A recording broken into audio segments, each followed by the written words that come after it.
बिस्मिल्लाहिर्रहमानिर्रहीम।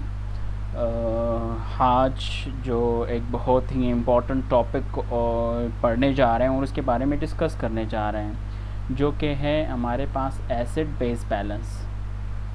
Okay, this is a chapter 30 according to the Guyton, which is acid base regulation and the acidation of the urine.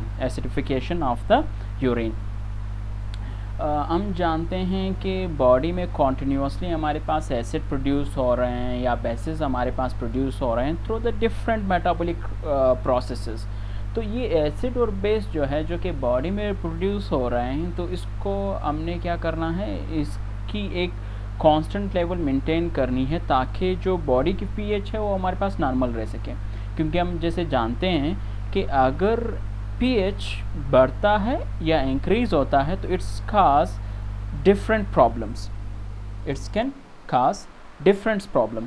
For that reasons the kidney was a main organ responsible for the regulation of acid and base balance।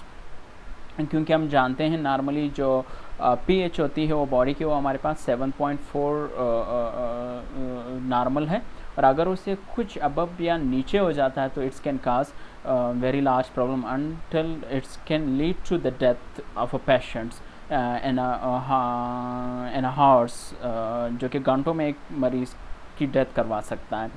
तो यहाँ पर हम देखेंगे कि how this acid based regulation was acquire, what is the acidification of the urine and what is the normal pH of the urine के जहाँ पर उसकी एसिडिफिकेशन हो जाती है।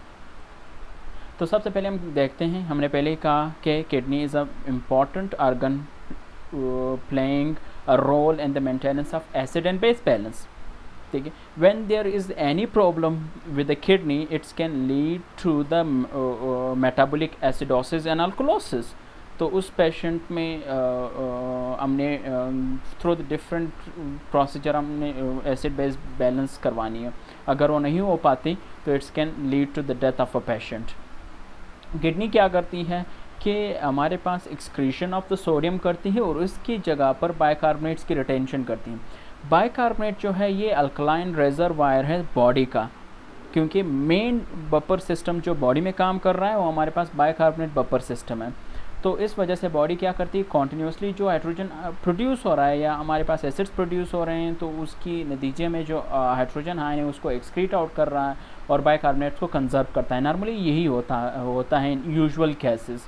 ठीक है, तो इस वजह से अगर हाइड्रोजन आयन कंसंट्रेशन इंक्रीज होती है इन द यूरिन, तो जिसकी वजह से जो पीएच ऑफ यूरिन है वो हमारे पास अप्रॉक्सीमेटली 4.5 to 6 रहती है, जिसकी वजह से यूरिन जो है वो मोर एसिडिक होता है।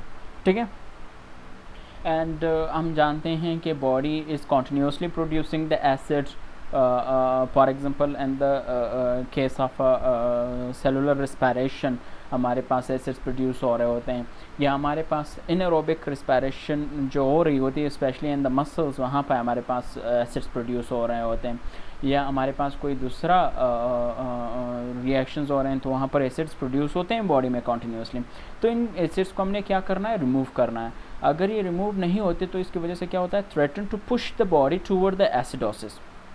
So for that reason, however, the kidney prevents this by excreting the hydrogen ions and converting bicarbonates, conserving the bicarbonate ion। क्यों? क्योंकि बाइकार्बोनेट आयन जो है वो बतौर रेजरवायर काम करता है, अल्कलाइन रेजरवायर, जो कि बॉडी पीएच को नॉर्मली मेंटेन करता है। तो हम देखेंगे कि किस तरह हाइड्रोजन आयन की सिक्रीशन होती है through the different segments of kidneys, through which process this is occurring and how it is occurring. या तो नॉर्मली मैंने पहले भी कहा और ये बार बार रिपीट होगा कि हमारे पास किडनी क्या करती है, रीअब्जॉर्प्शन करती है बाइकार्बोनेट आयन की, क्योंकि बाइकार्बोनेट जो है वो बहुत ही इंपॉर्टेंट है और it's act like alkaline reservoir of the body. तो इसकी जो कंसंट्रेशन है वो नॉर्मल होनी चाहिए, उसको हम मेंटेन रखने की कोशिश करते हैं ताकि एसिड बेस बैलेंस जो है वो बॉडी में नॉर्मल रह सके। बाइकार्बोनेट आयन जो है क्योंकि ये हमारे पास जब ग्लोमेरुलर फिल्ट्रेशन होती है तो तब उस टाइम में हमारे पास पास हो जाता है through the glomerular membrane easily and to the glomerular filtrate and to the glomeruli women glomeruli में हमारे पास हो सकता है और फिल्टर हो सकता है। तो डेली हमारे पास तकरीबन approximately 4320 milliequivalents of bicarbonates is ion is get secreted.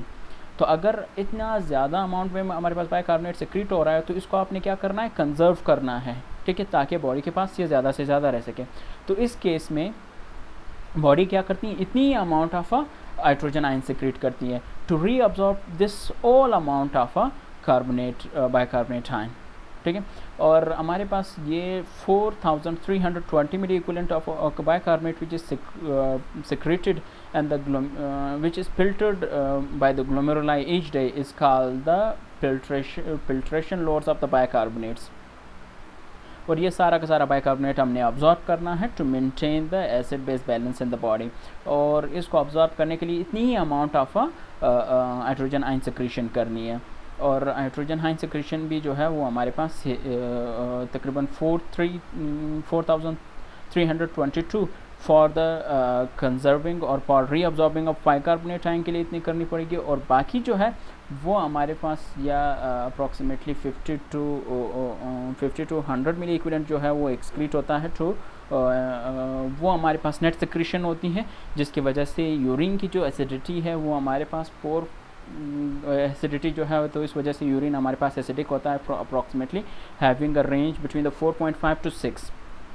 और यहाँ पे बिल्कुल वाज़ेह लिखा हुआ है about 4380 milliequivalent of hydrogen ion appears every day and the renal tubule by the means of filtration and secretion. Not all the hydrogen ions secreted through the urine, ठीक है। कुछ हमारे पास हम देखेंगे बाद में कि जो हाइड्रोजन सिक्रीशन होती है वो हमारे पास जाके कंबाइन होती है with bicarbonate ion,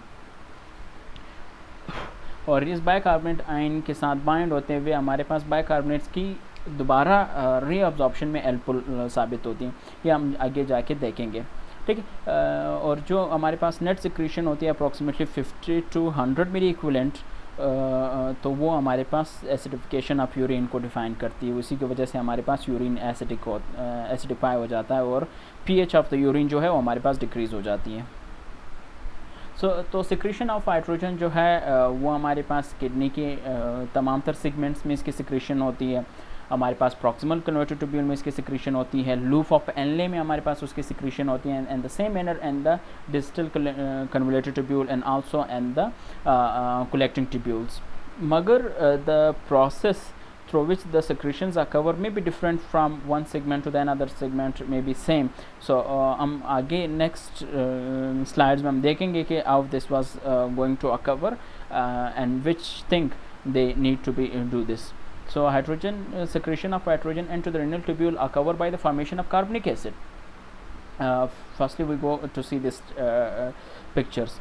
Here we see the carbon dioxide which may produced by the cell or may coming from the interstitial fluid combined with water to produce the carbonic acid. At the presence of an enzyme which is a very important enzyme known as the carbonic anhydrase enzyme, और ये enzyme जो है ये हमारे पास RBCs में मौजूद होता है और हमारे पास किडनी सेल्स में मौजूद होता है और ट्यूबुलर सेल्स में मौजूद होता है। तो इस एंजाइम की प्रेजेंस ये शो करती है कि हमारे पास कार्बनिक एसिड की जो फॉर्मेशन होती है वो ट्यूबुलर सेल में होती है और आरबीसीज में होती है। जब इसकी फॉर्मेशन हो जाती है तो it is highly unstable, it's rarely dissociated and to the H+ ion and bicarbonates ion anions हो जाता है, ठीक है, एनाइजेशन हो जाती है and to the H+ ion and bicarbonate ion. After that the bicarbonate pass through the membrane of the tubular cell which is on the side of interstitial fluid and to the interstitium, and the hydrogen ion then through a channels, especially by the sodium hydrogen antiport, by the potassium hydrogen antiports, or by another special pump, hydrogen ATPase pump, which can move the hydrogen from the cell from inside of the cells and to the tubular lumen. Okay, Here especially the antiport or transporter is present is the sodium hydrogen antiport, which move the hydrogen inside of the cells and to the tubular lumen, and the same manner it's moved the sodium from the tubular lumen and to the cells. After coming the hydrogen into the tubular lumen, they combine with sodium bicarbonate, which is excreted through the glomeruli and through the into the lumen of the tubules. Here in the form of sodium bicarbonate, it is also dissociated to produce the sodium ion in the bicarbonates. This bicarbonate then combined with the hydrogen ion to form the carbonic acid, and this carbonic acid then break down into the carbon dioxide and water. The carbon dioxide then move through the membrane inside to the tubular cell, because the membrane is permeable to the carbon dioxide very easily. And here the bicarbonates move through the membrane into the interstitial fluid, where they combine with the sodium and may exist in the interstitial fluid in the form of sodium bicarbonate, and from the interstitial then it's go to the blood vessels or into the circulation to act as a components of the sodium bicarbonate buffer system and maintain the pH of the bloods at a normal level. Okay, तो यहाँ पर हमारे पास secretion of hydrogen into the renal tubule are covered by the formation of a carbonic acid, or carbon dioxide from the tubular cell combined with water to form carbonic acid, and the carbon dioxide enter the cells from the tubular fluid also.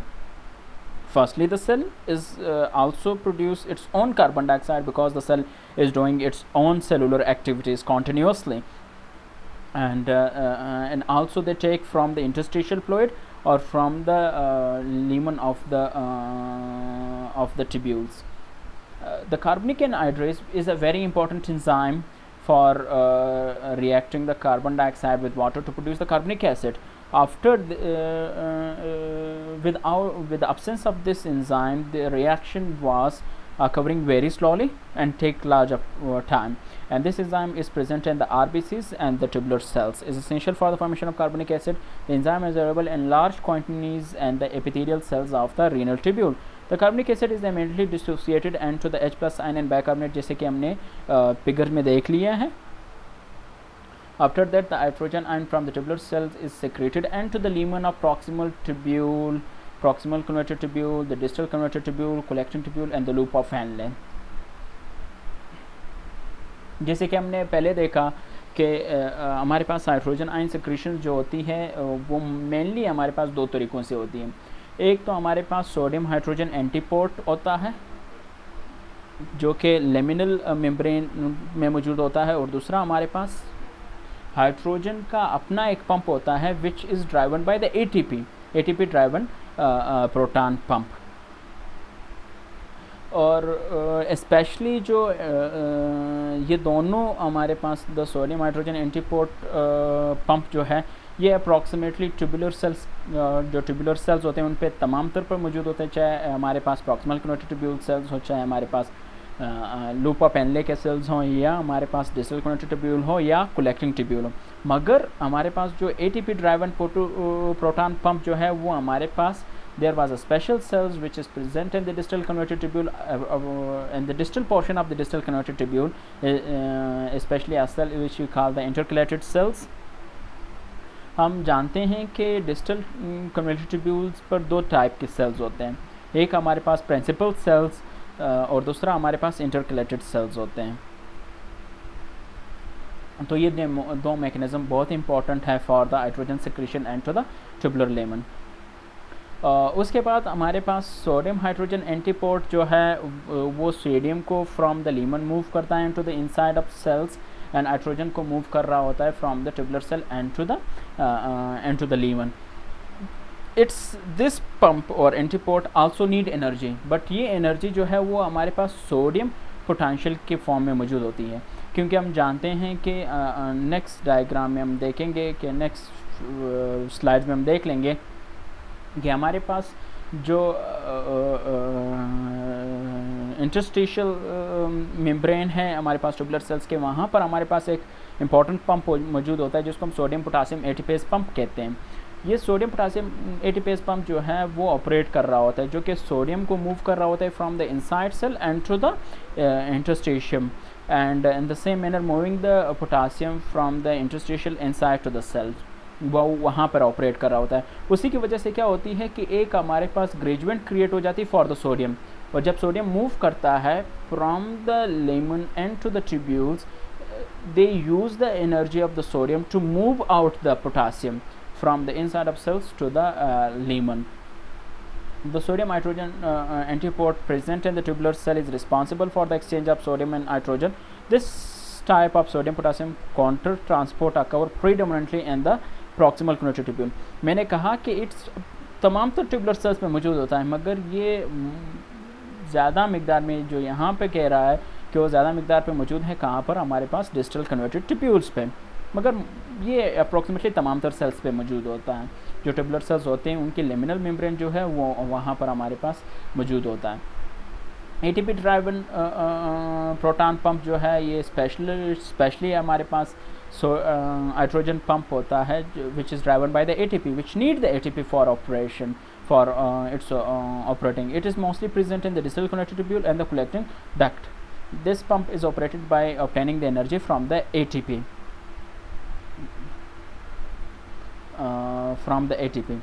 फिर उसके बाद हमारे पास removal of hydrogen and acidification of urine जो है वो हमारे पास 3 mechanism के थ्रू होता है। एक हमारे पास बाइकार्बोनेट मैकेनिज्म है, दूसरा हमारे पास फॉस्फेट मैकेनिज्म है, और तीसरा हमारे पास अमोनियम मैकेनिज्म। बाइकार्बोनेट मैकेनिज्म जो है वो तमाम तर किडनी की जो सेगमेंट से वहाँ पे ऑपरेट करता है, जबकि फॉस्फेट मैकेनिज्म जो है वो हमारे पास यूजुअली ऑपरेट करता है it the distal connected tubule and the collecting tubule, और अमोनियम मैकेनिज्म जो है वो यूजुअली ऑपरेट करता है it the proximal connected tubule पे। तो हम बारी बारी देखते हैं इन मैकेनिज्म्स को कि कौन सा मैकेनिज्म कहाँ पे काम करता है और किस तरह काम करता है। for the secretion or for the removal of hydrogen ions and for the acidification of urine.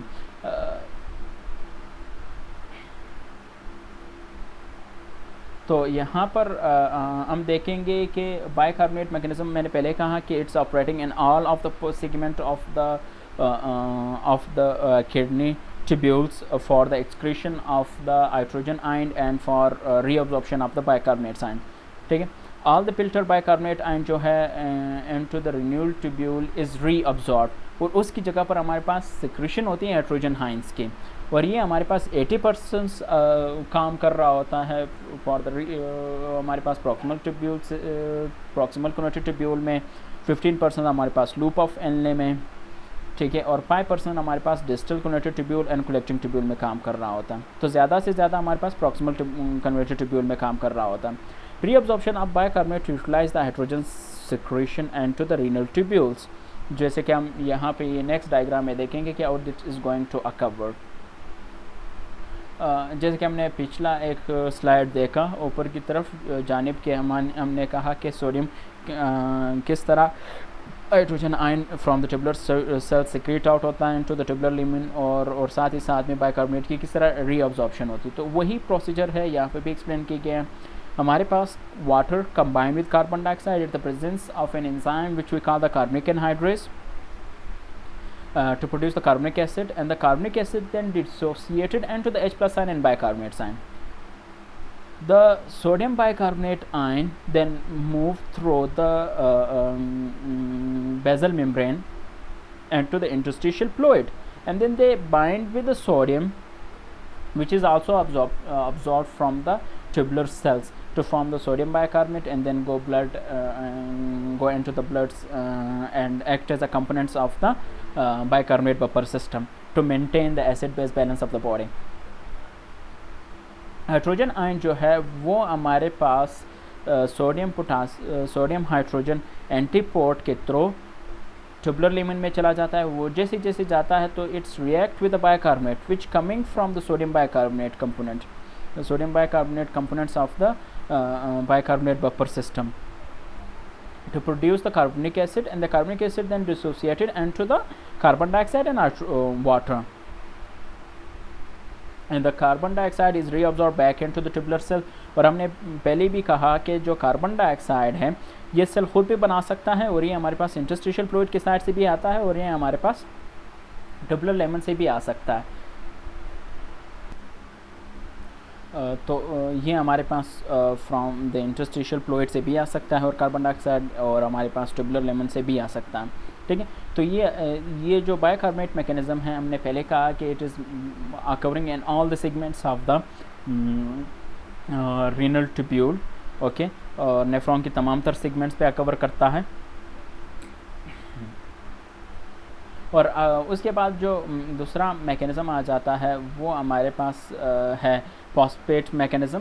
और ये फॉस्फेट मैकेनिज़्म जिस तरह के हमने पहले कहा कि it is operating at the distal connected tubule और इंटरस्टिशियल फ्लूइड और intercalated tubule.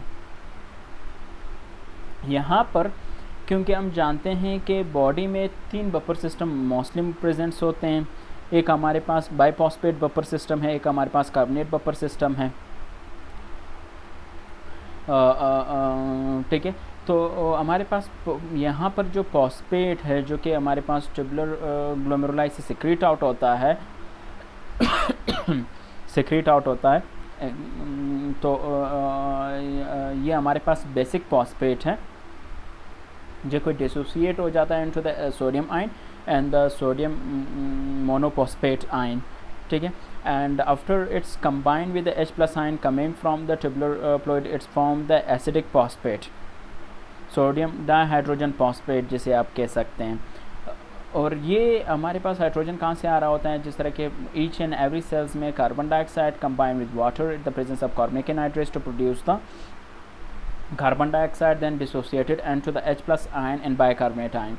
The hydrogen ion then pass through the special pump which we call the hydrogen pump, which required the ATP for their operation, okay. And there was also another pump which we call the sodium hydrogen antiport, which is also operating in the each tubular cells. तीसरा mechanism जो है through which we secrete out the hydrogen and bicarbonates की reabsorption होती है, वो हमारे पास है ammonium system. हमारे पास अमोनिया जो है वो हमारे पास फ्रॉम द ट्यूबुलर सेल्स हासिल होती है from an compound from an amino acid which is called the glutamine. Glutamine जो है वो ग्लूटामिक एसिड से हासिल होता है। जब आप अमोनिया को ग्लूटामेट के साथ रिएक्शन करते हैं, ग्लूटामिक एसिड के साथ रिएक्शन करवाते हैं तो ग्लूटामाइन बन जाता है। और ये जब हमारे पास ग्लूटामिनेज एंजाइम की मौजूदगी में ये क्या हो जाता है, ब्रेक डाउन हो जाता है into the ammonia plus the glutamate और glutamic acid, and then this ammonia was passed from the tubular cell and to the tubular lumen by a pump which we call the sodium ammonium antiport। और ये ammonia जो है, जो हमारे पास hydrogen आ जाता है from the reaction of carbon dioxide and water at the presence of carbonic anhydrate to produce the कार्बनिक acid, वहाँ से जो हाइड्रोजन जो है वो अमोनिया के साथ कंबाइन हो जाता है to produce the ammonium ion, and this ammonium then combined with the chlorine to secreted out as a ammonium chloride form through the urine। वो जो एसिडिफिकेशन ऑफ यूरिन जो है वो डिटरमाइन किया जाता है बाय द अमोनियम और the phosphate mechanism, और यही दो जो है वो net secretion of the hydrogen करवा रहे होते हैं। जबकि बाइकार्बोनेट सिस्टम जो है वो for the reabsorption of bicarbonate ion है, क्योंकि जितनी बाइकार्बोनेट आयन की सिक्रीशन हो चुकी है, हमारे पास फिल्ट्रेशन हो चुकी है, उसकी रीअब्जॉर्प्शन करने के लिए हमें एक बाइकार्बोनेट रीअब्जॉर्प्शन के लिए हमने एक हाइड्रोजन की सिक्रीशन करनी है, तो तब वो हमारे पास reabsorption of the bicarbonates cover करती हैं। क्योंकि मैंने पहले भी कहा कि बाइकार्बोनेट जो है वो it's a very important components of the bicarbonate buffer system in the body, which is the main buffer responsible for maintaining the pH of the body fluid of the blood, okay। तो इस वजह से वो बहुत ही ज़्यादा important है। और यहाँ पर हमारे पास अप्लाइड फिजियोलॉजी आ जाती है। जिस तरह के मैंने पहले ही कहा कि अगर कोई रीनल डिजीज़ होती है जिसकी वजह से कोई भी प्रॉब्लम हो जाती है, या किडनी हमारे पास ज़्यादा amount of hydrogen ion secretion शुरू कर दें, या हमारे पास क्या करे किडनी कि less reabsorption of the bicarbonate करना शुरू करते, तो उस केस में हमारे पास जो सिचुएशन होगी उस केस में क्या होगा कि जो बॉडी फ्लूइड की जो बॉडी फ्लूइड की जो पीएच है वो हमारे पास डिक्रीज़ होना शुरू हो जाएगी बिकॉज ऑफ